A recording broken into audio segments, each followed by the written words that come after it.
Hello friends, आज की इस वीडियो में हम लोग कोऑर्डिनेट ज्योमेट्री यानी निर्देशांक ज्यामिति का इंट्रोडक्शन के बारे में बात करने वाले हैं। यानी कोऑर्डिनेट ज्योमेट्री के अंतर्गत क्या क्या चीज़ें पढ़ी जाती हैं और क्या क्या मूल बातें हैं, इन सभी चीज़ों का अध्ययन करने वाले हैं। तो आइए शुरू करते हैं। लेकिन निर्देशांक ज्यामिति जो है, इसका नाम कोऑर्डिनेट ज्योमेट्री, इसके पीछे किस महान गणितज्ञ का योगदान रहा है। तो सबसे पहले जो गणितज्ञ हैं उनका नाम लिया जा रहा है, फ्रांसीसी थे गणितज्ञ, उनका नाम था रेने डेकार्tes। इंग्लिश में रेने डेकार्टिस कहा जाता है। तो ये महान गणितज्ञ थे। इन्होंने एक बार ये विचार किया कि किसी भी बिंदु की स्थिति का निर्धारण हम कैसे करें। ठीक उसी प्रकार से जैसे किसी मोहल्ले में किसी का घर अगर स्थित है तो अब उस मोहल्ले में बहुत सी गलियां होंगी, इस प्रकार की गलियां, कुछ सीधी गलियां, कुछ लंबाई की, कुछ टेढ़ी गलियां। तो अगर बहुत सी गलियां हैं और उसमें किसी को अपने घर का पता बताना है तो घर का नंबर दे दिया जाता है कि मकान नंबर, या अगर मकान नंबर होगा हमारे पास तो हम बहुत आसानी से उस घर तक पहुंच सकते हैं। या हम किसी घर पर हैं और हमें जानना है कि उसकी पोजीशन क्या है, तो हम उसका मकान नंबर अगर देख लें, हमें पता चल जाए कि इस घर का मकान नंबर कितना है, तो हम किसी को भी सूचित कर दे सकते हैं, जिससे कि वो ये समझ जाए कि आप कहाँ पर इस समय हैं। तो कहने का अर्थ ये हुआ कि यही बातें गणितज्ञ रेने डेकार्टिस के मन में आई कि अगर कोई बिंदु स्थित है तो हम उसका निर्धारण कैसे करें। मान लीजिए कोई समतल है, इस समतल पर हम किसी बिंदु की बात करते हैं, वो बिंदु कहाँ स्थित है। मान लीजिए हमने कहा कि कोई बिंदु यहाँ स्थित है, तो आप ये इतना ही कह सकते हैं कि बोर्ड के ऊपरी कोने में, तो बोर्ड के ऊपरी कोने में हमने एक यहाँ पर बिंदु स्थित कर दिया, एक यहाँ स्थित कर दिया, एक यहाँ स्थित कर दिया। फिर आप तीनों में कैसे अंतर कर पाओगे। फिर आपने थोड़ा सा दिमाग लगाया कि जो इधर बहुत ज्यादा किनारे, थोड़ा सा नीचे, थोड़ा सा, मतलब कहने का मतलब ये हुआ कि हम किसी बिंदु का परिचय देने में, उसका स्थान निर्धारण करने के लिए काफी समस्याएं हो जाती है। तो रेने डेकार्टिस ने सोचा कि क्यों ना एक ऐसी पद्धति बनाई जाए कि जिससे कि ये कार्य आसान हो जाए। किसी बिंदु की स्थिति क्या है इसको हम तुरंत पता लगा सकें और किसी को बता सकें अपनी बात और उसकी बात को समझ सकें। तो उसके लिए एक प्रॉपर सिस्टम की जरूरत थी, प्रॉपर पद्धति की जरूरत थी। तो रेने डेकार्टिस ने काफी इस पर वर्क किया और इसके पश्चात उन्हें एक ऐसी पद्धति बताई जिसका वर्तमान समय में हर जगह इस्तेमाल किया जाता है। यानी गणित की प्रत्येक शाखा में हम लोग कहीं ना कहीं किसी न किसी रूप में निर्देशांक ज्यामिति का इस्तेमाल करते हैं। और आज की वर्तमान परिस्थिति को देखते हुए ये बहुत ही ज्यादा अहम है। इतना अहम है कि अगर मान लीजिए कि इसका ज्ञान हमें नहीं होता तो शायद है कि आज विज्ञान के क्षेत्र में हम इतने आगे नहीं बढ़ पाते। तो आइए शुरू करते हैं कि इस पद्धति में इन्होंने क्या बातें बताई। तो सबसे पहले इन्होंने क्या बताया कि एक हम रेखा खींचते हैं, रेखा मतलब सरल रेखा, स्ट्रेट लाइन, जो क्षैतिज तल अर्थात जमीन के समांतर हो। जैसा कि आप देख पा रहे हैं कि बोर्ड हमारा क्या है, समतल है।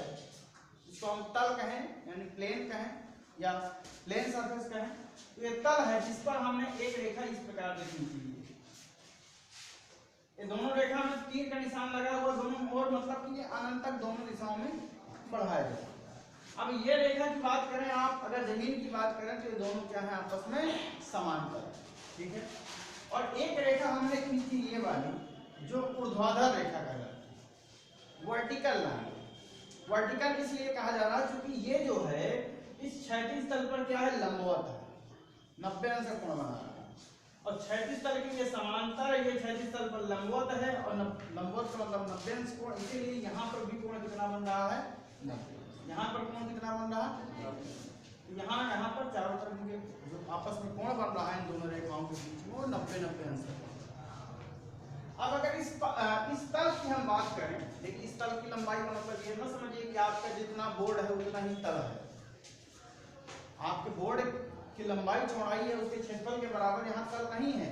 तल की सीमा अनंत है, इधर आप कितने भी आगे बढ़ाते चले जाइए, इधर आप कितना भी आगे बढ़ाते चले जाइए, नीचे भी कितना बढ़ाते चले जाइए, ऊपर भी कितना बढ़ाते चले जाइए। हमने तो केवल इतना आपको बना करके दिखाया है, ठीक है। अब आप देख सकते हैं कि इस तल को अगर हम बात करें, कितना भी बड़ा क्यों नहीं है तल जो है, जिसकी लंबाई चौड़ाई असीमित है, परंतु हम ये देखते हैं इस तल को ये दो रेखाएं चार भागों में बांट देती, ये दो रेखाएं चार भागों में बांट देती। पहली रेखा जो एक्स अक्ष के समांतर थी उसको हमने क्या कहा, एक नाम दिया एक्स अक्ष, इंग्लिश में एक्सिस कहा जाता है। दूसरी रेखा जो क्षैतिज तल पर लंबवत थी अर्थात वर्टिकल लाइन, इसको क्या नाम दिया गया, वाई अक्ष। तो ये दोनों यानी एक्स अक्ष और वाई अक्ष परस्पर क्या है, लंबवत हैं, और लंबवत होने से ये जो है पूरे समतल को यानी इस तल को चार बराबर भागों में बांट देती। अब आप कुछ का हो सकता है, कुछ लोग कहेंगे इधर छोटा दिखाई दे रहा है, इधर बड़ा दिखाई दे रहा है, इधर छोटा इधर बड़ा, ये आपको तो केवल दिखाई दे रहा है भाई, इसको आगे तो बढ़ा ही सकते हैं ना।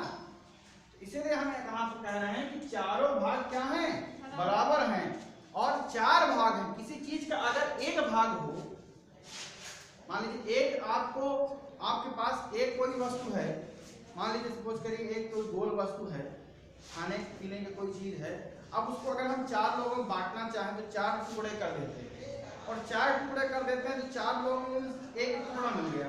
एक व्यक्ति को कितना मिला, चौथाई भाग।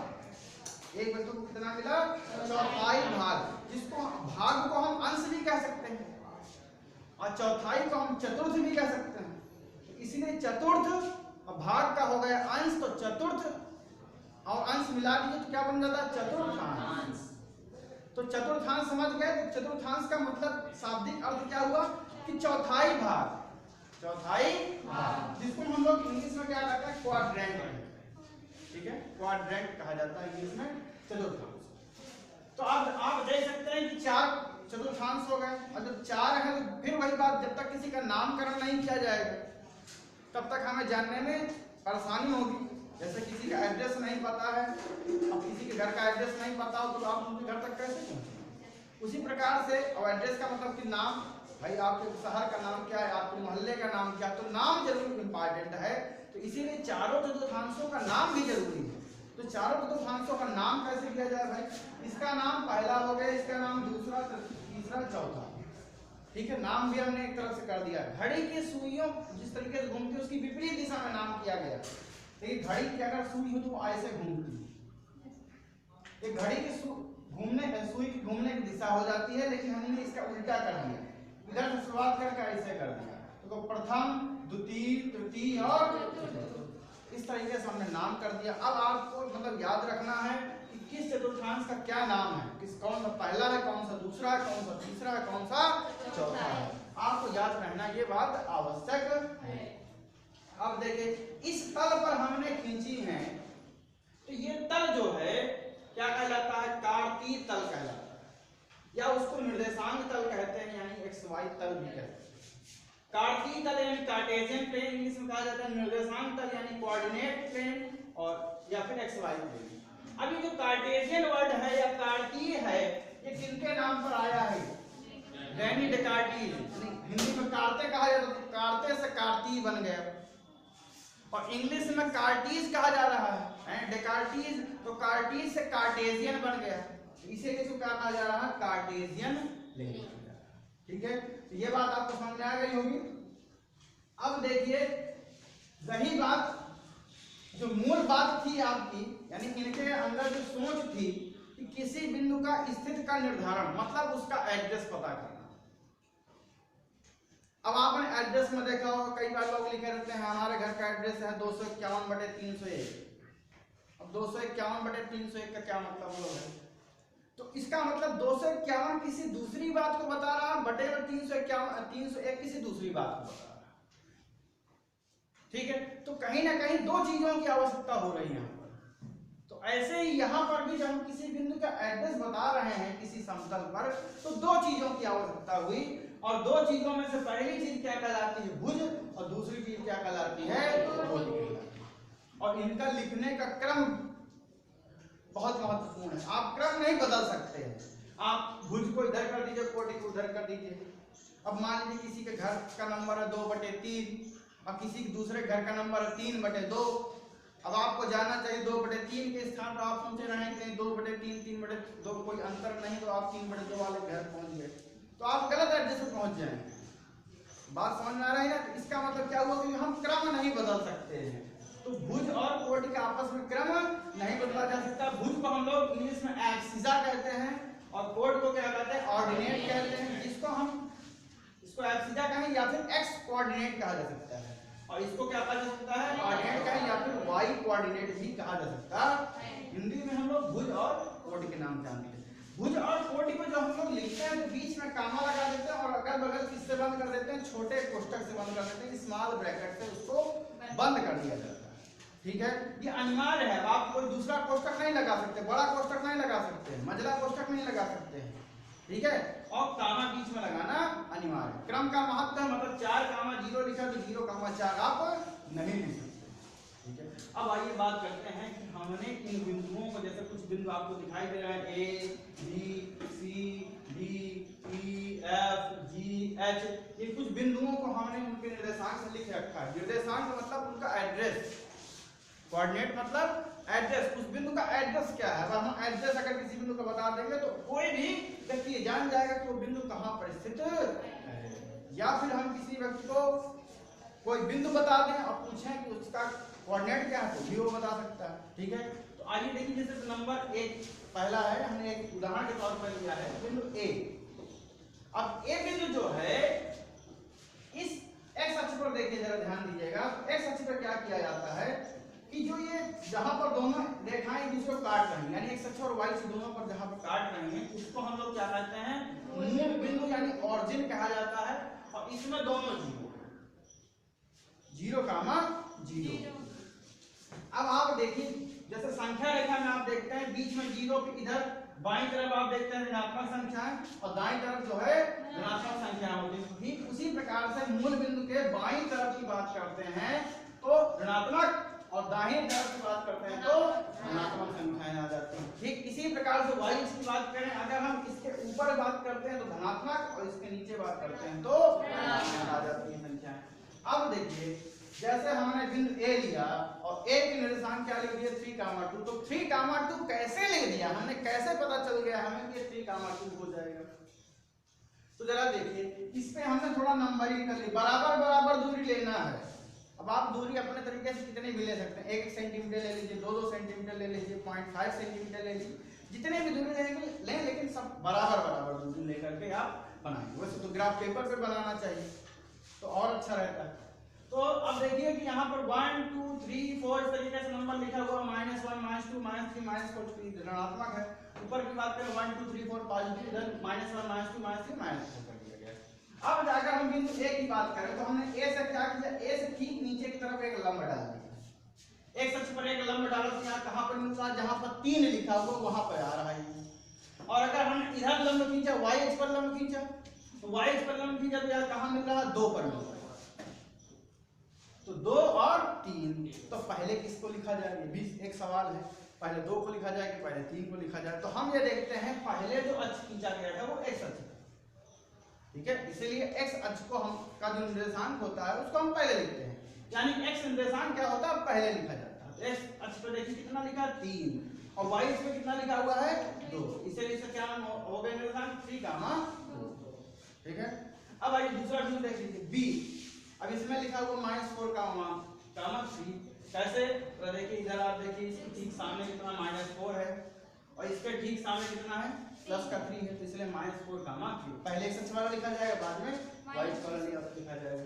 C की बात करते हैं तो पहले x अक्ष वाला क्या है? -2, y अक्ष वाला कितना? -3, तो -2,-3 हो जाएगा। D बिंदु की बात करें, D बिंदु ये यहाँ पर लिखा हुआ है।